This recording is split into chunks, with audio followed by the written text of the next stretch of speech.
evening, everyone. I'm Sally Sadler with the League of Women Voters. On behalf of the Juneau League of Women Voters, we welcome you to this evening's candidate forum with candidates for both the Assembly and the school board. This forum is a cooperative effort between the League, KTOO, and the Juneau Empire. The League of Women Voters is a nonpartisan organization. We promote political responsibility through informed and active participation of citizens. The League never supports or opposes any political party or candidate. Our goal is to provide information so that you, the voter, may make informed decisions as you exercise your right to vote. The League wants to thank KTOO for its continued and generous support of this event, and we also thank the Juneau Empire for their ongoing publication of the League of Women Voter questions that are posed to candidates each year. You know, voting is our superpower, and we urge our listeners to be sure to vote, either by mail, drop box, or in person. Be on the lookout for your ballot that was mailed yesterday to all registered voters. Early voting opens September 21st, and in-person voting occurs on Tuesday, October 6th. Thank you for tuning in this evening, and now I'd like to turn this over to this evening's hosts, Adeline Baxter and Ben Hohenstadt. Thank you for joining us. Hello and welcome to Juneau's 2020 Virtual Candidate Forum. My name is Adeline Baxter and I'm a reporter for KTOO. And I'm Ben Hohenstadt, editor of the Juneau Empire. This forum is airing live on KTOO 104.3 FM and on KTOO's Facebook page, ktoo.org, and juneauempire.com. As you can see, things are a little different this year because of the pandemic. There's no live audience here in our studio, and candidates have joined us through Zoom. Ben and I are also seated at a safe distance apart. Because of COVID-19, the Juneau's municipal election will also look very different. Earlier this year, the Juneau Assembly voted to hold the October 6th election by mail. Ballots have already been mailed out to registered voters and should be arriving in mailboxes later this week. City Clerk Beth McEwen will join us later on to explain what that means and how voters can be sure to participate safely in this year's election. We're starting with the Juneau Assembly candidates tonight, followed by the school board. There are 3 open seats on the Assembly. Maria Gladaszewski is running unopposed for the area-wide seat. In District 1, Alicia Hughes-Scandies and Kenny Solomon-Gross are running for a 3-year term. District 2 has 4 candidates running for 1 3-year term: Lacey Durr, Derek Genich, Robert Shoemake, and Christine Wall. Candidates will have 1 minute to make their opening statements. Then we'll start asking questions. The first candidate to answer each question will have 1 minute to respond, followed by 30-second answers from everyone else. We'll move down the line so everyone has a chance to answer first. We'll wrap up with 1-minute closing statements. Candidates, please be mindful of the timer on your screens. When it hits 0, you need to wrap up. All right, starting with Maria Gladaszewski, your opening statement, please. You have 1 minute. Thank you. I'm Maria Gladaszewski, running for the area-wide seat. Thanks to KTOO and the League for doing this, and to everyone who's listening for participating in local elections and for voting. I've been honored to serve on the Juneau Assembly these last few years, and I like to say that I work for all of Juneau, not just for people who agree with me or for people who voted for me. If we hear and respect everyone, we get better government and a stronger community. I'm running because I'm concerned about the future of Juneau, and I have experience that I think will be useful as we navigate these next few years. I know that I've made a measurable difference regarding how the city responded to a once-in-a-lifetime, hopefully, global pandemic, a health crisis, and an economic crisis. I'd also say that the entire Assembly stepped up to lead through this event, and I'm not going to lie, it's been incredibly difficult. City staff stepped up and community stepped up and rallied to make it through, and I'm proud of how Juneau has been working together, and I look forward to continuing that work. Thank you, Maria.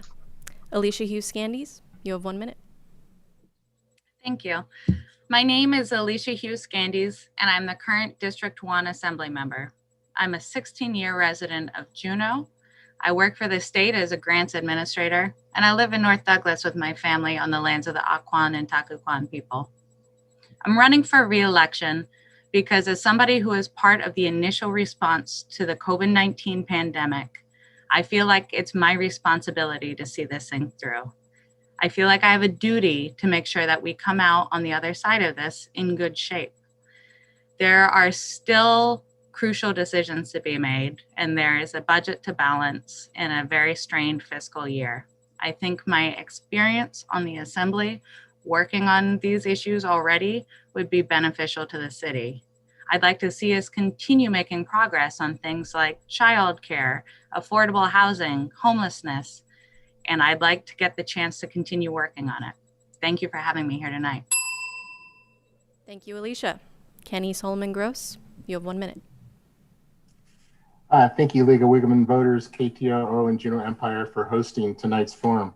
My name is Kenny Solomon Gross, and I'm a longtime Juneau resident whose family operates a multi-generation business, Gross Alaska Theaters.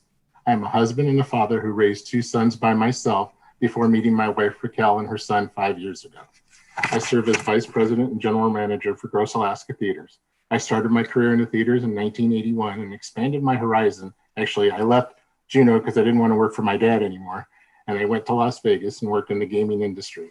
I worked my way as a dealer all the way through the gaming industry to the casino manager at Caesar's Palace. I was instrumental during crisis management during 9/11 for Hurricane Katrina and for 9/11. I returned to Juneau in 2007 to join my sister in running the family business. I currently serve on the Bartlett Hospital Board, Board of Equalization, Bartlett Foundation Board, Vice President of Downtown Business Association, and I am the President of Glacier Valley Rotary. Juneau is an amazing community which to live in and work and raise a family, which drives me to want to serve on the Assembly and serve all the people of Juneau. Thank you, Kenny. Lacey Durr, you have 1 minute. Thank you very much, League of Women Voters and KTOO. My name is Lacey Durr, and I was born and raised here in Juneau. I am now raising a family of my own, and I've seen where Juneau has been. I've seen where Juneau is, and I want to be part of where Juneau can be in the future. The Juneau Assembly has already worked very hard in getting us to the point that we're at. They have put our health and safety at the forefront, and they have balanced not only the science, but with public comment. We have been working hard to tackle issues like childcare, sheltering our unsheltered, moving to affordable housing, and reducing the stresses on our frontline workers. I want to be part of moving through to the final solutions of those. COVID-19 has shown how hard it is, not only from where we've been, but where we can go. We are also in a unique position where we have the renewed voices of our community. Together, I would like to take those voices and work hard and move Juneau into a future where my family and myself can be sustained, as well as Juneau citizens. Thank you, Lacey. Derek Genich, you have 1 minute.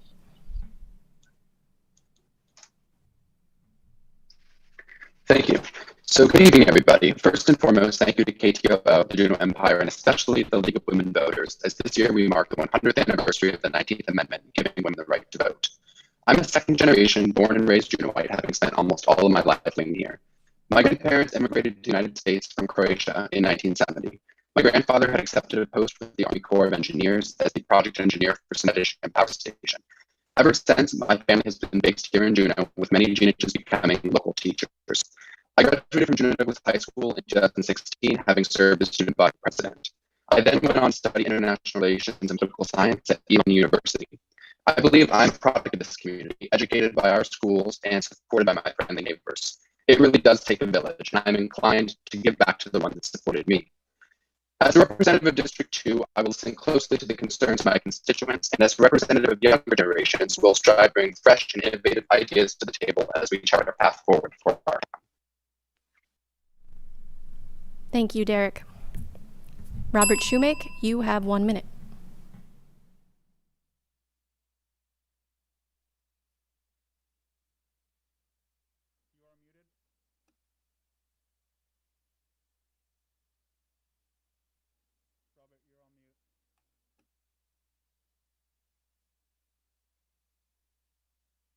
There it goes. Hello, my name is Robert Shoemake, and I'm running for Assembly District 2. I'm the owner of Budget of Plans Prepare. Before I moved to Juneau, I managed ferry operations for different municipalities throughout the country. One in Washington State, one in Texas, in Corpus Christi, one in Philadelphia. I also worked at a different one in New York City where we made it through Hurricane Sandy pretty unscathed. Anyway, I'm running for assembly because I want to be part of making things work here in Juneau. I know the challenges and difficulties that everyone is facing right now. I want to help safeguard our survival and plan for a prosperous future. I feel that the small business owner and the common citizen is largely unrepresented in our city government. We are shortchanging ourselves. We need someone who cannot afford not to balance a budget, a person who must go to work every day, a person who must succeed and produce results in order to feed their family. And I think I'm that person. Thank you. Thank you, Robert. And Christine Wall, please bring us home. Thank you. I'd like to start by acknowledging that I am on Occoquan lands this evening. My name is Christine Wall. My pronouns are she, hers, and I'm running for the District 2 seat. I moved to Alaska 11 years ago to get my master's in fisheries, and I decided to stay. I now own a home on the Mendenhall Peninsula with my husband, Peter. In my day job, I work with small Southeast Alaska communities and small businesses on sustainable development. I chair the Blueprint Downtown Area Planning Committee, and I sit on the Juneau Commission on Sustainability. And it's really through those community engagements that I've got a chance to hear what I think is a collective vision for Juneau. And I know this is a really tough but important moment in time, and I think we have an opportunity to rethink how we build towards that vision as a community. And I want to be part of that conversation, which is why I'm running for assembly. Thank you, Christine. Now it's time for questions. We'll begin again with Maria Gladaszewski. And the first question is, what actions do you believe the city and borough of Juneau still needs to take to address the COVID-19 pandemic? You have 1 minute. Okay, thank you. I think primarily we need to continue to follow public health guidance that changes seemingly every few weeks as far as the science goes about what the virus is doing. But the public health guidance, the basic guidance has remained the same. Social distancing, washing your hands, wearing a mask when you're particularly when you're inside with other people. So what we need to continue to do is follow the public health guidance and listen to the science. We also need to continue to be kind to each other and remember that we are fighting the virus, not each other. So some of these recommendations have somehow gotten into the political realm, which is amazing because they really are plain old public health guidance, the people who we've listened to for decades. So I think we've done a decent job as a community, but recently we've increased some community spread, and so we're watching that closely. And the goal is to reduce the spread, get the schools open, and keep businesses open. All right. Thanks. Thank you, Maria Gladaszewski. Alicia Hughes-Scandies, same question. You have 30 seconds. Thank you. I think the point of following the science is really the most important thing that we need to be doing, and we need to be making sure that we're tracking what that latest science is. I really feel like we need to aggressively pursue testing, and we are building up our testing capacity locally to where we can test more and we can test quicker turnaround is what's going to get the schools back open and get us ready and informed to Sunday accept visitors. Thank you, Alicia Hughes-Scandies. Same question to Kenny Solomon Gross.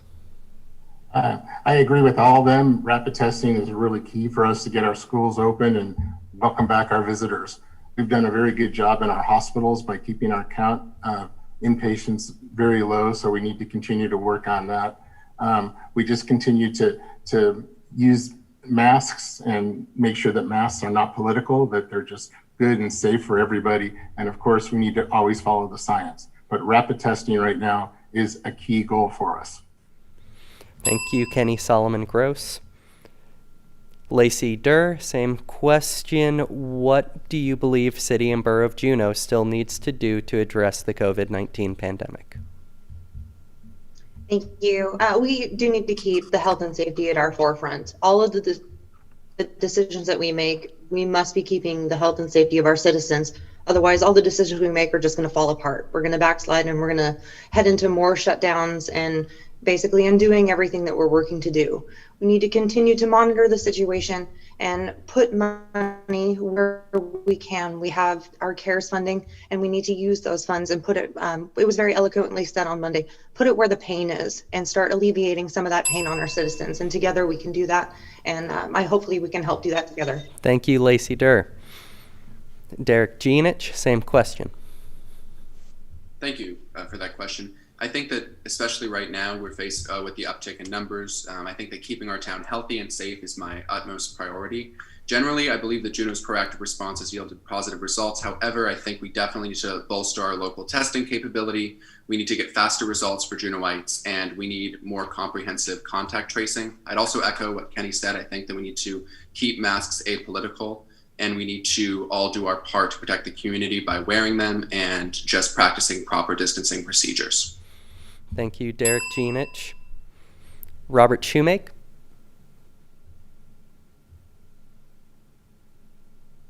Oh, Robert? Are you muted? I'm good. Oh. So I believe we just need to reduce our overall exposure. The less you can go outside and enter and like go to the store where there's a large group of people, that's probably going to be the best way to minimize exposure. Continue to wash your hands, basic sanitary conditions. We got to be careful that we don't get too crazy and overexpose ourselves and have to shut down the whole town, because ultimately that's going to do more damage than COVID ever will. So Thank you, Robert Shoemake. Thank you. Mm-hmm. And then lastly, we will wrap up with Christine Wall. Yeah, I agree. We need to be listening to public health expertise right now. We need to mask up and use social distancing. I think we saw this last week why that's so important.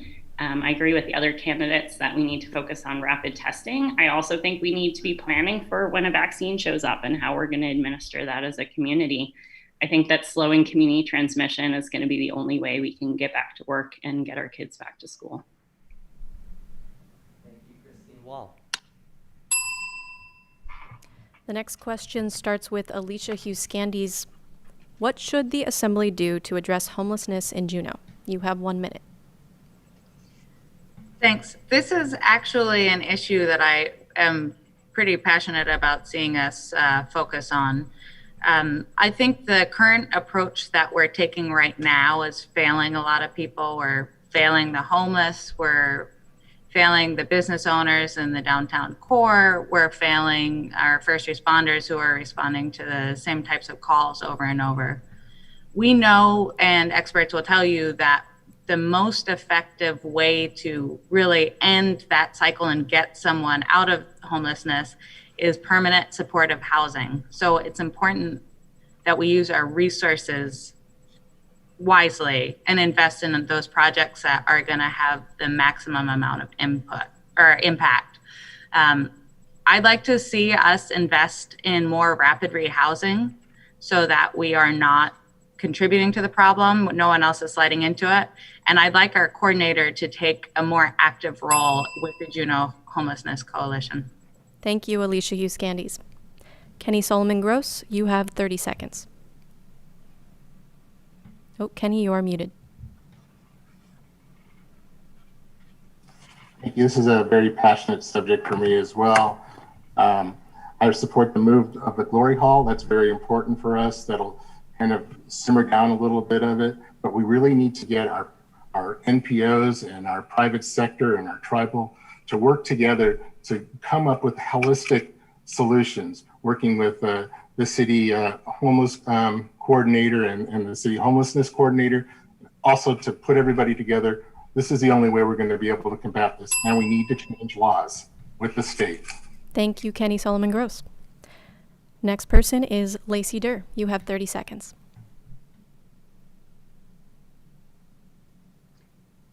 You know, I really support the Glory Hall move, and from that, we can really start to sustain the core of the issue. We can support mental health, we can support addiction recovery services, and clean living. It is through those, and we can move to long-term supported living. It is through those foundational core needs that we have. We can move and we can see homelessness to shelteredness, and not just shelteredness, but to homed and familied. And that's what we want for our community. Thank you, Lacey Durr. Derek Genich, how can we address homelessness in Juneau?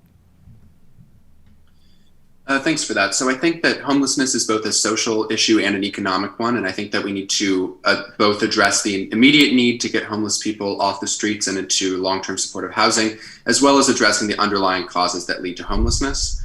I think that more affordable housing is a greater concern for Juneau as a whole that we need to focus on. And I also support current efforts to move the Glory Hall, which would allow for better ADA compliance and reduce the spread of infectious diseases like COVID-19. Thank you, Derek Genich. Robert Shoemake, you have 30 seconds. The city needs to work harder on addressing our current resources we have and utilizing the system we already have. The agencies, they don't seem to communicate very well with each other. I think organizing them so they can share information better about prospective or current homeless people and getting them to the recovery and addiction type centers they need, getting them to different resources is a priority. And I think we should do a better job of that. Thank you. Thank you, Robert Shoemake.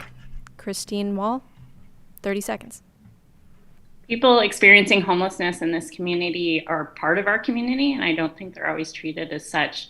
We need to be providing stable housing, as others have said, and I think we need to work directly with the community partners who understand the root issues and are addressing these issues day in and day out. I think Housing First is a great model for serving these populations and helping our first responders. And I think the Glory Hall move is going to be really important to address this issue. Thank you, Christine Wall.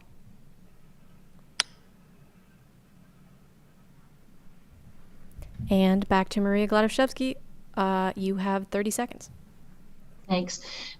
This is an issue that obviously the community's been working on for a long time. Permanent supportive housing is what is needed. There are 2 Housing First phases. Another 30 people will be housed here soon. That is great. We've also worked on short-term solutions like campgrounds and warming shelters, but those really are not the final ideal solution. Scattered site Housing First programs is what the Juneau Coalition on Housing and Homelessness recommends. We should be working on that. Thank you, Maria Gladishevsky. Right. For this next question, we'll be starting with Kenny Solomon Gross, and it is, available childcare slots for working parents have been on the decline for the last few years, and the pandemic has made the shortage even more noticeable. Do you support providing public funding to encourage the development of more childcare capability?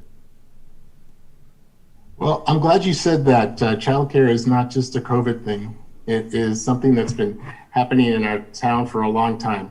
What I do support is we have a child care coordinator that's coming on board. I do support that. And again, I support nonprofits, private industry, and tribal communities to get together and work together and not use these resources all together as one. You know, I am a single parent, and I know what it's like to not have housing for your childcare for your kids and go to work. It's just almost impossible for a parent to work. So we really need to work towards this and find a solution. Another solution is that we need to cut down the regulations. You know, I know that there was a guy over in Douglas ready to open up a childcare place for a year, and they wouldn't let him do that because he didn't have 2 parking spots. So I just think that we need to really work together, work on this holistically, and get childcare going and make sure that the parents can go to work and child are safe in childcare. So I look forward to working with this, and you know, this is a very important subject to our community. Thank you, Kenny Solomon Gross. Lacey Durr, you have 30 seconds. Thank you so much. As a mother of 2, you know, it's actually a very substantial portion of my paycheck every month to be able to put my children in childcare, and just to be able to find my amazing childcare that I do have was the struggle. And my poor son bounced from house to house for the longest time before I was able to find someone permanent. And it's something to look into, over-regulation. I support finding a way for our privately funded sector to move forward. They have the resources, the ability, and the will. We need to foster that and move forward and provide a place for our children. Thank you, Lacey Durr.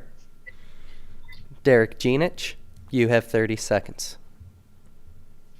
Thank you. So the ongoing pandemic and resulting closure of in-person schooling has only exacerbated the need for affordable childcare here in Juneau. As someone who was raised here, I believe that we must work to support local parents, and many are now shouldering both work and taking care of their children all day. A recent survey from the Economic Stabilization Task Force suggests that 1 in every 6 school district students will require childcare in order to keep their parents working. So I really think that the Assembly and the city and borough has a role in supporting the provision of proper childcare services. Thank you, Derek Genich. Robert Shoemake, same question to you. You have 30 seconds. Hey, thank you for the question. I think utilizing that child care coordinator to assist families that are interested in starting up their own child care businesses. There's a list of rules and requirements. Starting a business is kind of hard. I've done that myself. And just if we could have someone walk them through all the steps they need to do, they're willing to do this. And that's the hardest thing here. And then maybe the initial startup business costs, we can supplement a little bit. Thank you. Thank you, Robert Shoemake. Christine Wall, you have 30 seconds. I do. I think this scarcity of childcare has been an issue in our community for far too long, and it disproportionately affects women and people of color and low-income families. Luckily, we do know what childcare providers need. They need financial incentives to make their businesses work. I know the pandemic is making things worse here. And there are things that we can do like rally funding or supporting coordination of learning pods, but until we slow community transmission, I think it's going to continue to be an issue. Thank you, Christine Wall. We will wrap up with Alicia Hughes-Scandies. You have 30 seconds. I'm supportive of city use of resources in trying to increase spots. I think the pilot program that we included in the budget last year with per child stipends to make the business model pencil out a little better. It's a weird year to collect baseline data, but will provide info on to what we do next. But I think you're not going to be able to grow an economy if you don't have stable childcare, and we know it's better for children, parents, and education. Okay. Thank you very much, Alicia Hughes-Scandies. And we'll truly be bringing things home with Maria Gladishevsky. Same question. Do you support public funding to develop child care capabilities? I do. I voted for it, and it's always appropriate to have our community's kids be a high priority. The underlying data about readiness and proficiency of Juneau's kids was truly disturbing and alarming. It's also true that we can't solve the whole problem with public funds. But we do have to provide additional support to families, I think. And we have done that some this year, and we supplemented with CARES funding, and that's good. And I think we just need to continue to support those families, especially since they are disproportionately affected by what's currently happening. Thank you, Maria Gladishevsky. The next question begins with Lacey Durr. If the Assembly determines that the city budget has to be cut, what criteria will you use to identify where cuts should be made? You have 1 minute. Thank you. That is an incredibly hard question, but it's one that I think that we've had to face even before the COVID-19 pandemic hit. The budget cuts that came down from our administration at a state level were very severe, and we had already started to look at cuts that we had, and it's really balancing those needs versus wants. And then you further look at those needs, and they have to be prioritized between high, medium, low. But it also has to be in a way that we're not sacrificing our citizens. It is going to be a very difficult time ahead of us, but together I think we can find those solutions. It is going to take everybody in our community to put forth ideas that they have. Some people sitting on this board are not going to have every single idea to every single solution there is. It is through the public comment and the collaboration that we can work to find these sustainable solutions.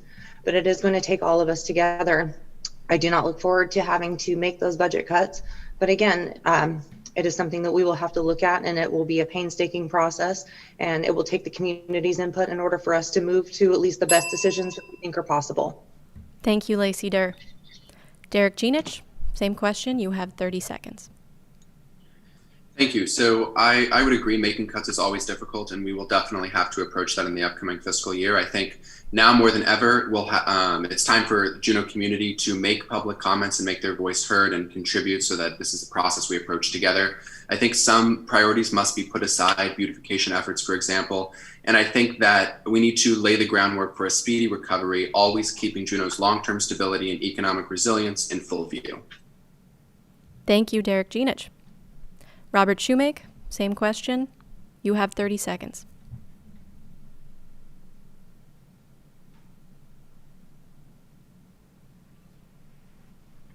Hey, like in our businesses and our homes, we must decide what is the most important thing to us, what we can afford, what we cannot afford. It's always a hard balance. I'm a big believer in citizen involvement. Great ideas can come from anyone.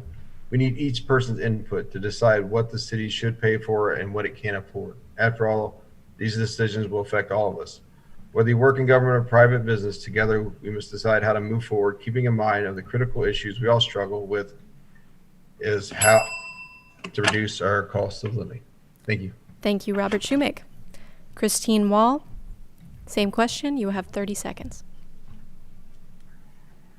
I think this is a unfortunately real scenario we might face on the Assembly.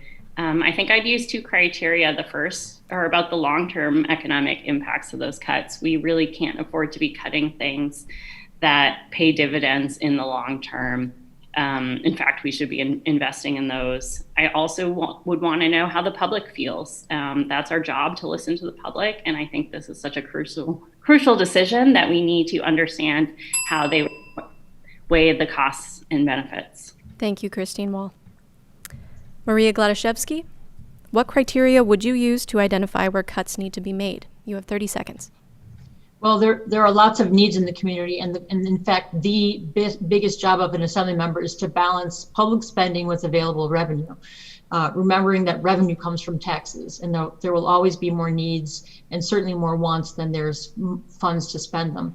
I don't know if it's about my personal choices, but it's about listening to the values of the community. And if I had to pick one, it would be do the most good for the most people. And remember that a lot of people don't come to these meetings. So we need fuller community engagement, not just advocates coming when their favorite item is cutting. Thank you. Thank you, Maria Gladashevsky. Alicia Hughes-Scandies, you have 30 seconds.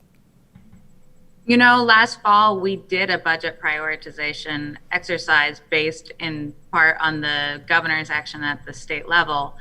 And we ranked sort of services, and I agree, I don't think this is a hypothetical. I think we'll be looking at this. And my sort of criteria was to build from the most basic services up. So our schools, our public safety, our roads. And then starting from there is what benefits the most people and what does our community really value? Thank you, Alicia Hughes-Scandies. And Kenny Solomon Gross, you can finish us off. Thank you for that question. So this is probably one of the main reasons why I'm running for Assembly, is I know there's going to be some tough cuts and some tough decisions to be made, you know, and we can't put everything on the taxpayers' back. So we need to make sure that we fully fund our schools and our police and our fire department. And then we need to go to the community and see what the community really, really needs and what we're willing to pay for. That's our biggest challenges right now. So I believe that I've had the experience with budgets and I'll be able to make the right choices and the tough decisions for us all. Thank you, Kenny Solomon Gross. With this question, we'll be starting with Derek Genich. It is, what actions can Juneau take to address systemic racism? You have 1 minute.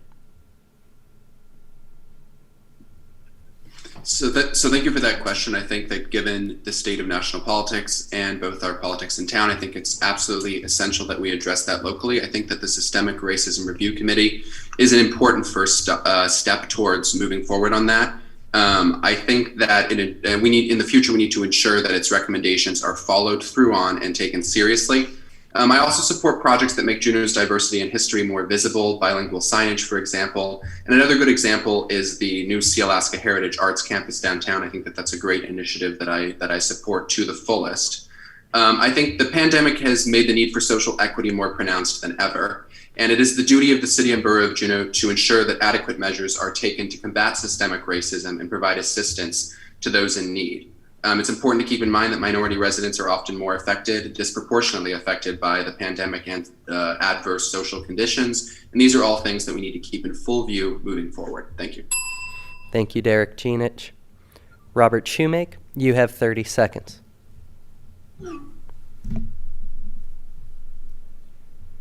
Hey, I think the systematic racism community should go ahead and get started going through all of our current laws, our regulations, and just see if there's anything in there that they can find that maybe would put another culture at a disadvantage. And as soon as we find that stuff, when they give that to us, the assembly should address those issues. Everybody should have a fair shot of earning a living and running a business here in town.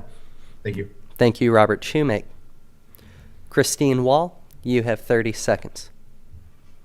Thanks. I think first we really need to acknowledge that racism exists in this community, and we need to listen to the people of color who have been telling us that it does exist here. I think the Systemic Racism Committee is a good step to allow us to listen to experts about how our policies are actually leading to disparities and how to shape those policies in a way to actually make them anti-racist. And I'd like to see more Alaska Native history, language, culture, art in our public spaces to help showcase to the community that that's part of our identity. Thank you, Christine Wall. Maria Gladishevsky, what actions can Juneau take to address systemic racism? Well, I would like to work to ensure that the Systemic Racism Review Committee is set up in a manner that increases its chances that it will be successful, and work to attract members that will be likely to make a difference. A lot of people don't feel invited to the CBJ party, and we really need to work on that. And we need to talk about the issues and basically acknowledge white privilege. We're not even to the point where everyone even believes this is an issue. So I want to help make the conversations happen and really make a difference, not just spew platitudes about it, and make real progress. Okay. Thank you, Maria Gladishevsky. Alicia Hughes-Scandies, you have 30 seconds. Thanks. I was proud to vote for the Systemic Racism Review Committee. I think that was a good first step, because I think whatever we get back from that, the information is going to inform what we do next.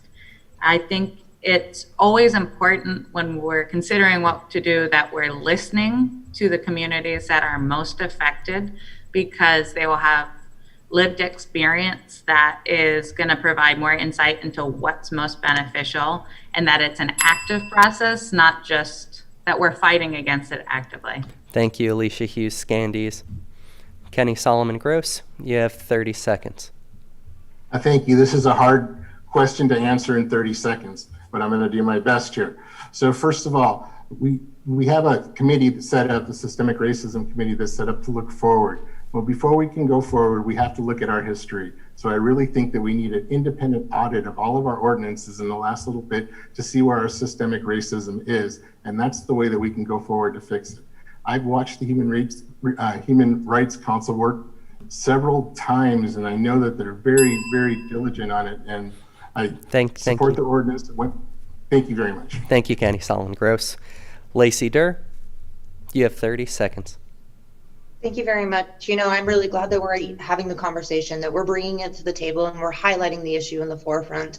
I'm really grateful that the Systemic Racism Review Committee was passed, and that there was funds allocated, and that we can start looking back into, and I agree, looking back into our past and identifying areas that maybe that we didn't even know those were unintended consequences. And we want to start moving forward with the ability to change, and the change of administration that potentially we have moving forward, and taking all of that and moving forward to a future that we can be proud of, and hearing all the voices of our community. Thank you, Lacey Durr. Okay, the next question begins with Robert Shoemake. The Juneau Renewable Energy Strategy calls for 80% of Juneau to be powered by renewable energy by 2045. What steps do you think need to be taken to achieve this goal? You have 1 minute.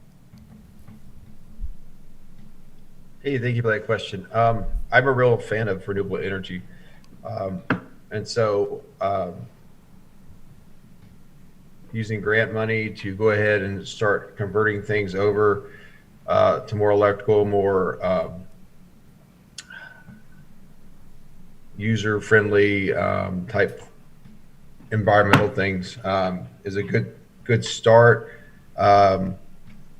Boosting our hydropower systems and utilizing that's another good way to go as far as going to more renewable energy.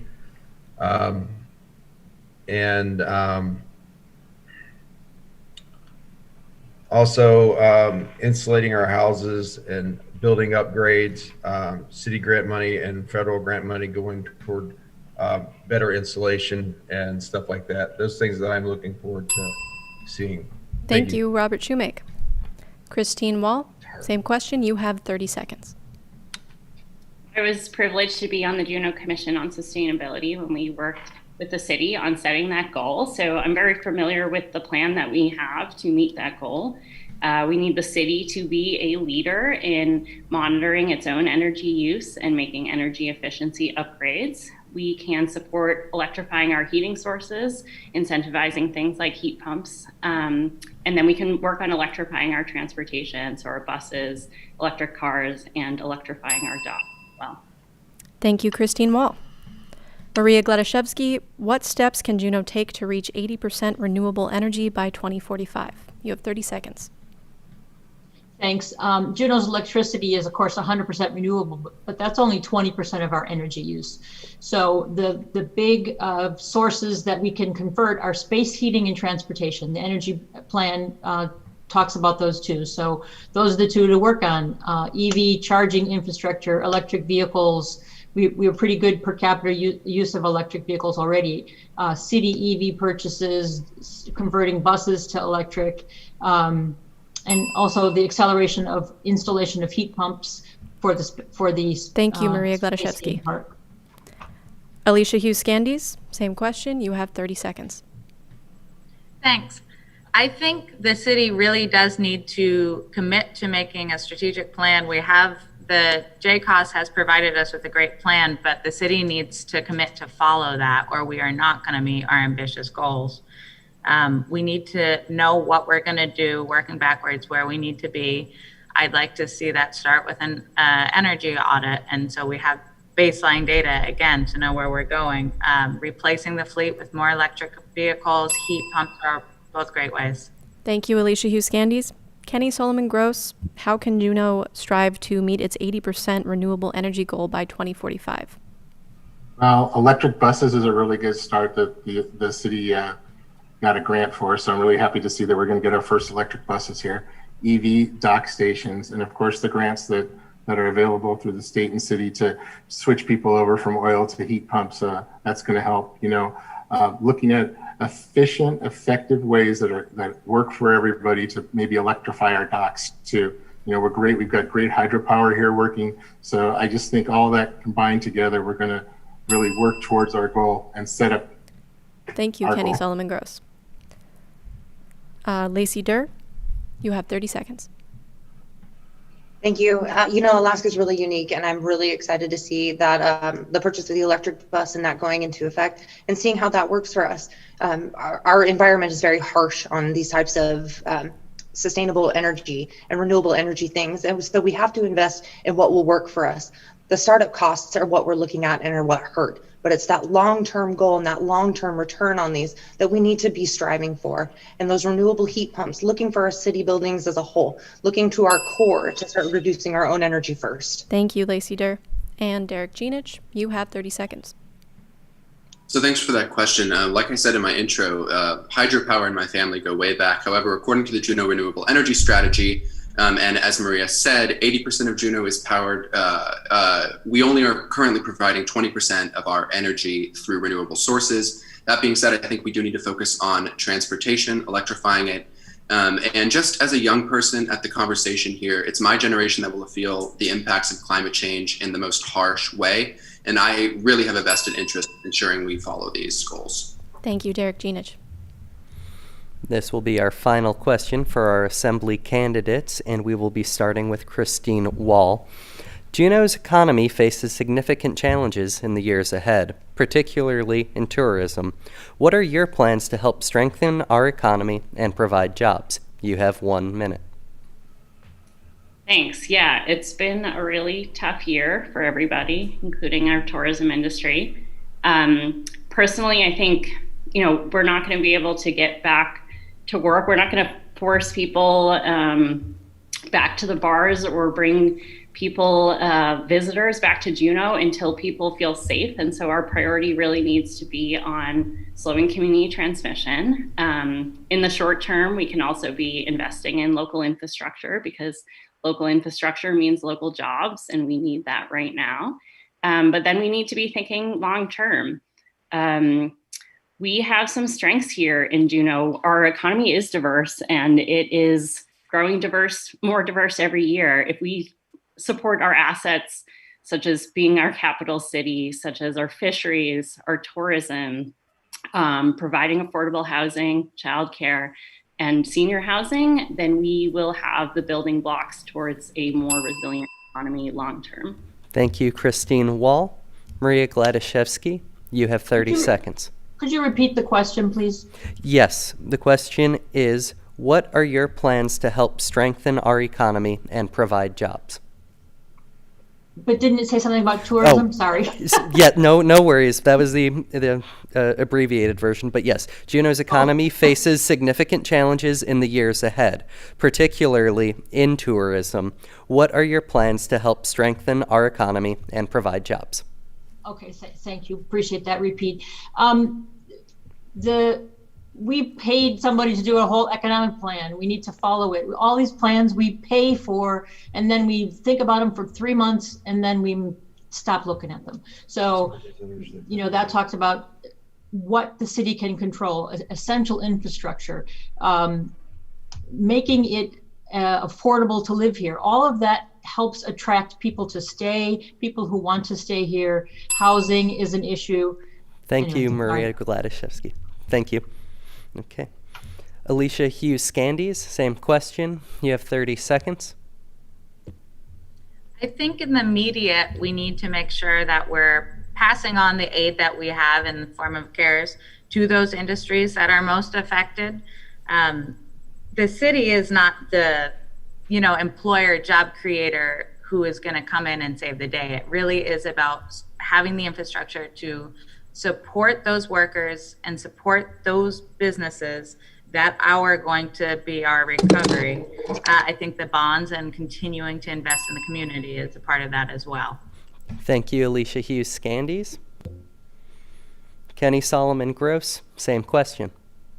So we need to remember what our economy is based on: fishing, mining, tourism, government jobs. So we need to be ready for welcome our visitors back. So we need to set up rapid testing. That's so important to get our city back working. We need to be ready for infrastructure to keep our skilled laborers working. We need to make sure that we welcome our visitors back to town and be ready for them. That's the only way that we're going to get our economy stimulated and jump started again. Thank you, Kenny Solomon Gross. Lacey Durr, same question to you. You have 30 seconds. Health and safety are going to be at our forefront. We're not going to be able to move forward and open up our businesses and get our children back to school and really welcome tourists with open arms until we have our rapid testing in place. We have our community spread down. And we are very lucky because Juneau has spent a great deal of time and effort and built world-class facilities to be able to accommodate tourism in such a way to accentuate health and safety. We're going to have to work together on our infrastructure, that rapid testing, our government jobs. Thank you, Lacey Durr. Everyone together, we can move together into a... Thank you. Same question to Derek Genich. You have 30 seconds. Thank you. So I don't think it's extremely apparent at this time, given the difficult economic climate created by COVID-19, that Juneau's economy is heavily dependent on tourism and the cruise ship industry. I think going forward, that's an important part of our economy, Juneau must move towards diversifying, towards attracting remote workers, e-commerce, and focusing on building new sectors while still supporting the old sectors. I think also, especially for my generation, keeping people in town, both young and old, is an absolutely essential part of this conversation. Thank you, Derek Genich. Robert Shoemake, same question to you. You have 30 seconds. I think we should take the rest of that CARES Act money and dump that into the tourism industry. They've been the hardest hit out of COVID. A lot of small businesses could use a help up from that. If we don't take care of those small business owners that provide a unique personal experience to Juneau, then we lose those businesses, and it will take years to recover back to the level we were at last year. So I think it's an imperative thing, whether we use that money before December or after December, we take that money and use it toward those businesses. Thank you, Robert Shoemake. Thank you. That's it for the assembly questions. We're going to wrap up now with candidates' closing statements. We're going to switch things around, start at the back. Christine Wall, you have 1 minute. I want to thank KTOO and the League of Women Voters and the Juneau Empire for hosting us this evening. In my opening comments, I mentioned that I think this moment hopefully can be an opportunity for our community. Obviously, we've heard tonight that health and safety is top of mind, and we're going to need assembly members that are making smart, informed decisions about that. But health and safety also means building a strong economy that doesn't leave anyone behind. Health and safety also means ensuring that Black lives matter and that Native lives matter and that people of color's lives matter in this community. These are really tough challenges, really complex issues, and we need people with experience with that complexity, people who have rolled up their sleeves and tried new things. And I have that experience, which is why I'm asking for your vote by mail before October 6th. Thank you. Thank you, Christine. Robert Shoemake, you're up next. You have 1 minute. Thank you. As a small business owner, I have a unique ability to be able to go in and talk to people and find out real time what their needs are. I personally am no stranger to hard work and trials, building my own business from the ground up. I worked pretty hard at that, and I know the kind of ins and outs that it needs to take that. As we proceed forward through this, it's going to take somebody with some business sense to kind of sort this out and get the job done. We're going to have to make some tough cuts. I think a business owner is good with that. We do it every day. We take problems and we work on them. As a Navy veteran, I took an oath to defend this country, and the most dangerous enemy we currently face is division and hate. We need to come together as Alaskans, find solutions for our future. In the end, it comes down to we count on each other every day, and we need to sort that out and come together and build a new future. Thank you. Thank you, Robert Shoemake. Derek Genich, you have 1 minute. So thank you to KTOO, the League of Women Voters, and the Juneau Empire for hosting this event. It's been a pleasure to be here. So my campaign was built from the ground up, beginning as a passion project by young people committed to effecting positive local change. And as a lifelong Juneauite and resident of District 2, I am deeply committed to helping our community thrive. We are facing particularly trying times, and moving forward, we must make responsible and informed decisions to navigate our way towards a prosperous future. I believe that my experience living here and engaging with the community, my education, and my ability to engage with all generations make me uniquely suited for the position as District 2 Assembly Member. Now, more than ever, we need real, innovative ideas that will enable Juneau to thrive in all respects. I humbly ask for your support in my effort to bring such ideas into fruition and to think bigger for Juneau. To learn more about my grassroots campaign or to get informed about my positions, you can find us on Facebook at Elect Derek Genich for Juneau Assembly, on Instagram at Genich for Assembly, or on our website at www.thinkbigjuneau.com. Thank you, Derek Genich. Lacey Durr, you're up next. You have 1 minute. Thank you very much, KTOO, and thank you very much for the League of Women Voters for hosting us this evening. So far, this has been such an incredible process, even just to be able to get out there and voice my opinion. It's impossible to know where we're going to be at the end of the month, let alone at the end of the year, and even to try and plan for the future. It's it's right now, it's everything, it's adapting, and it's trying to accommodate to this new normal. After the tide of COVID-19, but even now more than ever, we just want to be able to get back to the way that our life was, to be able to support our children, to be able to go to work and not worry about being able to pay the bills. Is everything going to be okay at the end of the day? Though we're left with dependent upon our third generation Alaskans born here in Juneau. If I'm elected, I promise to continue working hard to keep our community a place for our children to be able to raise their own families. And I would love your vote coming up between now, when you get it in the mail, the 21st and October 6th. Thank you, Lacey Durr. Kenny Solomon Gross, you have 1 minute. Oh, you're muted.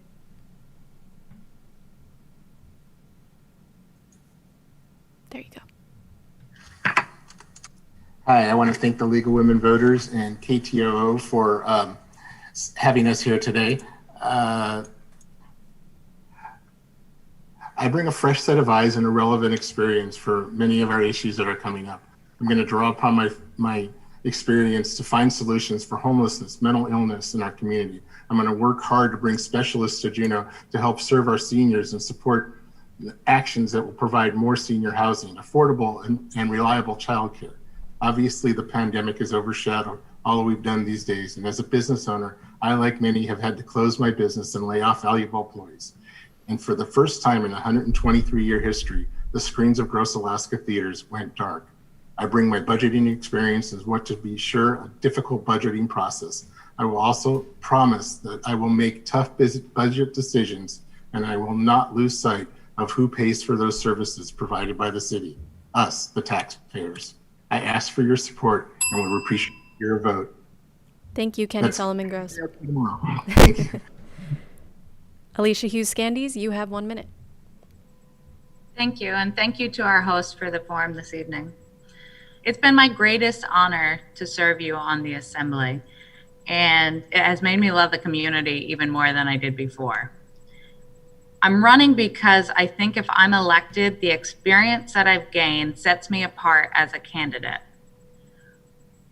There are tough public health and safety decisions to make, and when you make those, experience matters, and I have that experience. There are tough decisions to be made on the budget, we all know, and I have that experience, having balanced a budget when times were tight already without raising taxes. I have the experience, I've been working hard for you, and I'm ready to continue working hard for you. I would be honored to have your vote on or before October 6th. And I would love to keep serving you. Thank you for watching us tonight. And now the power is in your hands to go vote. Thank you, Alicia Hughes-Scandies. And Maria Gladaszewski, to round things out, you have 1 minute. Thank you. Thanks to the League of Women Voters, KTOO, and the Empire. And thank you to all who are listening. And thanks for paying attention to local elections. It's really important. You know my track record on the Assembly. It's not just campaign rhetoric. You've seen my work. I would say that being on the Assembly is a team sport. It's not about my way or the highway. It's about advocating for your values. Yes, it is. But it's also about listening for the areas of agreement, taking good ideas from wherever they come, and always moving the ball forward, moving on to the next thing, because there will always be a next thing. In pandemic, we've had to adapt to imperfect and changing information, consequential decisions that affect the lives and livelihood of every single Juneauite. We've done so as a team, continuing to listen to the community and to each other, and we've done our best because we understand that others know things that we don't. And this is building community. I believe our shared values and interests far outweigh our differences. We're one community, and I look forward to continuing to serve all of Juneau. Thank you, Maria Gladaszewski. That wraps up the Assembly portion of the forum. Thank you to all of the candidates for joining. We're going to take a break now to hear from City Clerk Beth McEwen about how to vote by mail will work for this year's local election. When we come back, we'll talk about education issues with candidates for the Juneau School Board. Thank you, candidates. Good evening, and thank you for participating in this candidate forum that is being sponsored by the Juneau League of Women Voters, by the KTOO radio station, and the Juneau Empire. I'd like to thank all of the candidates for running for office, all the voters who are participating in watching this forum, as well as all of our election workers and our partners at the Municipality of Anchorage for making this election by mail happen in a safe, secure manner for all of our voters, as well as our election workers. So as many of you are aware, 2020 is new to everyone. We are experiencing new things in many ways, and all of our election processes we had to look at back in April and May and decide how we were going to move forward with elections in 2020 in light of the COVID pandemic. At the time that we were looking at how to best run an election, at that time, we watched the Municipality of Anchorage conduct their Municipality of Anchorage regular election on April 7th as a by-mail election. And we were also watching what was going on in the rest of the country. And we pulled together information from a variety of sources and presented that to the Assembly. On May 18th, the Assembly decided to conduct the regular municipal election for the City and Borough of Juneau as a by-mail election. So in order to conduct a by-mail election, I reached out to the Municipality of Anchorage and asked them how they went about doing it. And they very graciously offered to let us use their 10,000 square foot facility with their by-mail election processing equipment, as well as pitched in some of their staff time as part of that partnership. So we entered into the partnership with the Municipality of Anchorage. We are conducting this as a by-mail election. Ballots are being mailed from the Anchorage regular ballot printer as of September 15th. So by the time you're watching this, your ballots are in the mail. So because they are being mailed from the Seattle area, we do encourage people to wait approximately 3 to 5 days, depending on what's going on with wildfires and postal service in that instance. If you haven't received a ballot within a 3 to 5 day period after the 15th of September, please do contact our election hotline, which is 364-7401. Every registered Juneau voter should be receiving their ballot at the address that they have on file with the State Division of Elections as their mailing address. Many of you have registered just by filling out a permanent fund dividend application because that automatically registers you and updates your address that way. If you haven't received a ballot and you want a replacement ballot, or you have an opportunity, we have 2 vote centers that will be opening on September 21st, and that will be at City Hall from 8 to 4:30 p.m. Monday through Friday until Election Day. And then on Election Day, it will be regular poll hours, which is 7 a.m. to 8 p.m. Our second election vote center will be the Mendenhall Valley Library. That's also open Monday through Friday from 10 a.m. till 6 p.m.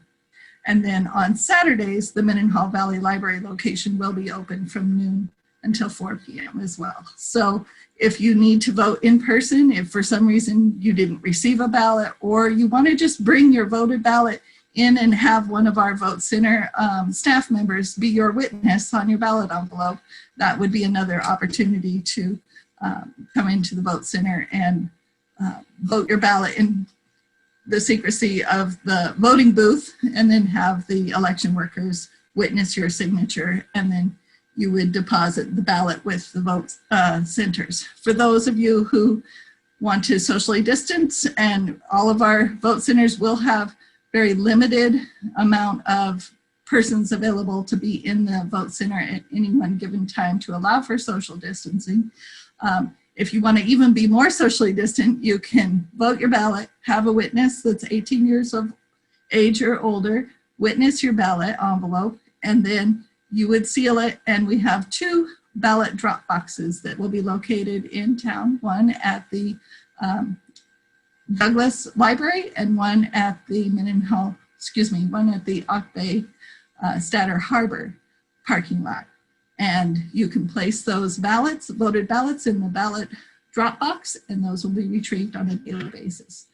Election night is going to be different. We will not have results on election night. The first results will be on Friday, the 9th of October, because all of the ballots we're collecting in the ballot drop boxes, as well as the vote centers. I'm going to physically take those on an airplane with me and another worker, and we're going to go up to Anchorage and process those with the Anchorage Vote Center. So please vote. Please, if you have any questions, call our election center at 364-7401.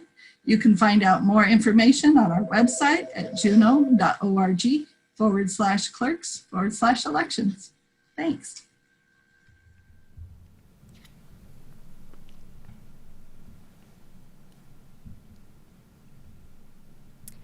Welcome back to the 2020 Virtual Candidate Forum. We're now joined by Juneau School Board candidates Brian Holst and Martin Stepton. There are 2 open seats on the school board this year, so the race is not competitive. However, K-12 education and childcare are on many people's minds right now as virtual learning continues in the Juneau School District. We'll follow the same format we did for the assembly candidates. Each candidate has 1 minute to give their opening statement. We'll then alternate back and forth asking questions. We'll start with Brian Holst. You have 1 minute. Thank you to KTOO, the Juneau Empire, and the League of Women Voters for organizing this event. My interest in serving on the Board of Education is rooted in economic development. High-quality education is the foundation for a better future for individuals and society. Education should be the great equalizer of opportunity. I believe Juneau schools are good, but they can be better. Our schools are improving for everyone, but there are still too many students, often minorities or low income, that do not do as well as they could. We need a comprehensive approach to high quality early education so more kids arrive ready to learn. This will help our students to have help our efforts to have more students reading at grade level by 3rd grade. We need more hands-on project-based learning throughout school. We need students to see themselves in our schools. Our students need to graduate with a pathway to their future, whether that is an immediate job, technical training, or going to college. The board recently adopted a strategic plan, and we need to support the implementation of that plan. And our community needs to adopt a broader Juneau Education Compact. Thank you very much. Thank you, Brian Holst. Martin Stepton, go ahead. Hello, everybody. Thank you very much, League of Women Voters, for having this for us. My name is Martin Stepton. I grew up in St. Paul Island. I've lived here since 2011. And I am a huge education supporter. I started actively supporting education, started in 2014 at the state level, and I learned a lot about the funding there, and I learned a lot about the funding in the municipality level, how our city supports us, and that just led me to want to be on the school board and help solve some of the long-term standing problems on the school district. I have 4 kids in the school district. My kids are going to be in the school district for a long time to come. That's a really good reason to want to be on the school board. I have service in my DNA. I was a volunteer firefighter before. I used to work in the police department as a dispatcher before, and jail guarding. So I like service, and I would really love to be on the school board. Thank you. Thank you, Martin Stepton. Now on to questions. The first question is, what can the district, school board, and community do to better support teachers in Juneau? Brian Holst, you have 1 minute.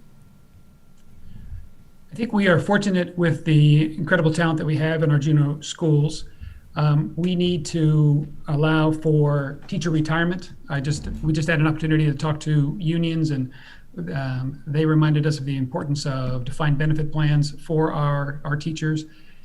Our teachers during this pandemic also need time to adjust. We've asked them to shift dramatically from one way of teaching to another way of teaching, and we've seen a remarkable improvement from the spring to the fall, and we need to continue to give them time to adjust. And I believe, and I know, I have 3 kids in our schools as well, that the delivery of education is much better. These are incredible service workers. They need our support. They need good, reasonable raises each year. I'm proud of the fact that the last 2 cycles we've had 3-year contracts with all of our unions. We have good working relationships with all of our staff, including our teachers. We need to continue to support them.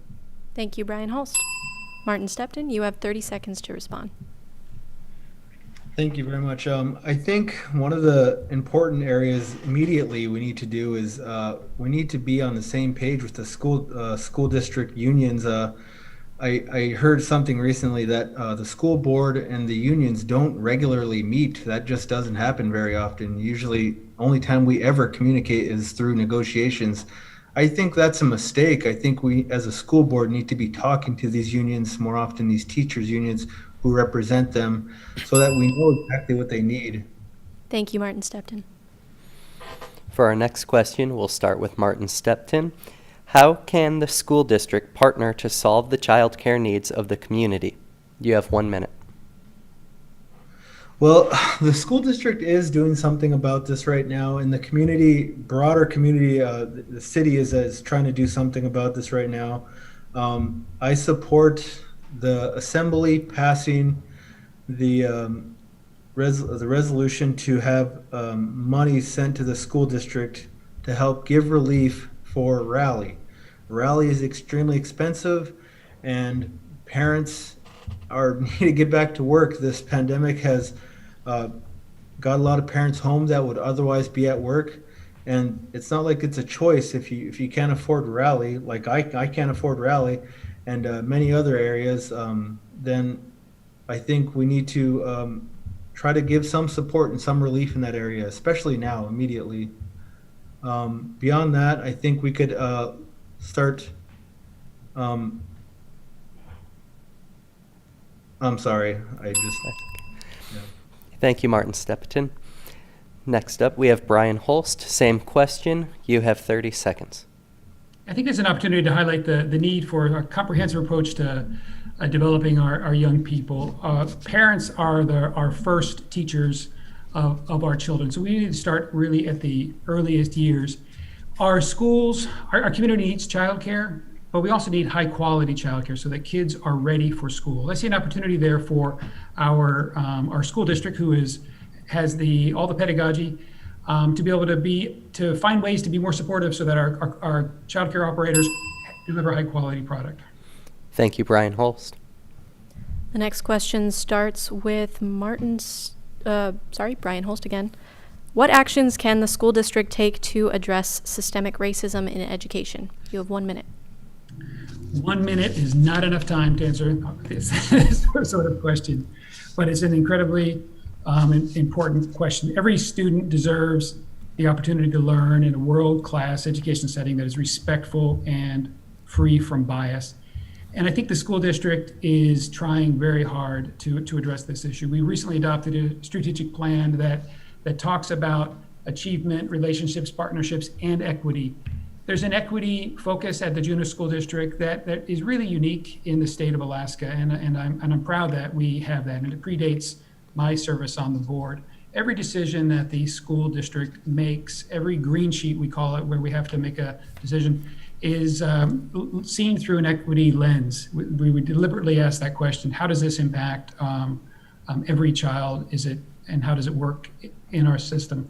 There's more to be done. We need to look at our policies. We're doing that to root out systemic racism. It's a big issue, and we're working on it. Thank you, Brian Holst. Martin Stepton, you have 30 seconds. The City Assembly does have a systemic racism, or I will have a systemic racism review board. That's for them, the Assembly. We are our own governing body. Do we need our own systemic racism review body? I don't know, but I know that we need to take this serious. Just as early as 20 years ago, the school district lost a civil rights complaint. And so systemic racism is alive and well in our school district, and we need to continue working on it. Thank you, Martin Stepton. For our next question, we will start again with Martin Stepton. In the era of state funding cuts and potential pandemic enrollment impacts, what criteria will you use to identify where budget cuts will be made? So I think budget cuts are going to happen, but immediately one thing I hope to push forward if I get on the school board is to hold our community harmless completely so that we do not lose any of the funding due to this pandemic. We have we're missing about 10% of our student body right now. If we lose that funding immediately, we are going to be in a serious world of hurt. So that would be my immediate work I would try to do to protect our community. But a deep dive into the budget. We need to see what programs have grown particularly too large over time. We need to figure out what programs within the school district have lost value and are not benefiting us the way they used to. And we need to cut those programs and develop new programs. So I just think we need to go through the budget, and as a school board, we need to look at every line item and just pay attention to what we need to cut. Thank you, Martin Stepton. Next up, Brian Holst. Same question. You have 30 seconds. We need to keep these cuts away from students. Unfortunately, we have a lot of experience with cuts. It's been 10 years of basically declining support for our schools. We have a unique opportunity here to learn from this crisis. We have been forced to do education, deliver education in new ways in a very challenging environment. We are learning things, and we need to capitalize on those learnings because there may be better and more efficient ways to deliver parts of our education. Thank you, Brian Holst. Next question, starting again with Brian. Virtual learning is a challenge for students, teachers, and parents. What do you think it will take for students to return to in-person classes, and how can the district ensure that it's done safely? You have 1 minute. We are going to be cautious at the district. We're going to listen to the science and make sure that we don't rush to bring kids back and make it bad for the kids, the teachers, the staff, and the community. You know, we do not have a student-free campus now. And so what we need to do is be smart about bringing students back and bring them back strategically. Let's bring the students back first that really need hands-on learning. Our shop classes are going to be done much better in person. Math class perhaps, can be done from a distance. So we need to not just look for every class back at the same time. We need to figure out who needs to come back and how that's going to be the most positive. Band together makes more sense than certain other activities. So that's going to be the strategic approach, and we have to do it safely. The needs for elementary may be different from middle school and high school, and we need to accommodate those needs, understand those needs, and act accordingly. Thank you, Brian. Martin Stepton, you have 30 seconds to answer the same question. Yeah, so I just want to make sure that we're following our professional guidelines, guidance, and making sure we're not rushing it. We've seen what other school districts throughout the nation have done whenever they tried to bring their students back too soon. We don't want to do that where we bring a bunch of students back, then we have to shut down. We want to do it smart. We know for a fact that school distance learning doesn't work for everybody, and we do have some school students in the school. And we need to just follow this line, safety first. That's priority. Thank you, Martin Stepton. For our sixth question, we will be starting with Martin Stepton, and it is, what policies and strategies do you support to improve student achievement so that each student makes at least 1 year of academic growth each school year? You have 1 minute. So I think many people know that early education is front and center whenever it comes to trying to get our students up to speed, especially whenever it comes to reading, literacy. So early education is getting our kids where they need to be by the 3rd grade, especially for reading, because we haven't made as much progress as we want to in that area. What data are we collecting on these areas that we want to see progress done? Because the school district runs by data. Every decision that's made in the school district is done by data. So if we're not collecting data on these areas that need to be, we want to improve. If we want to improve Tlingit language, what data do we have on Tlingit language learning culture?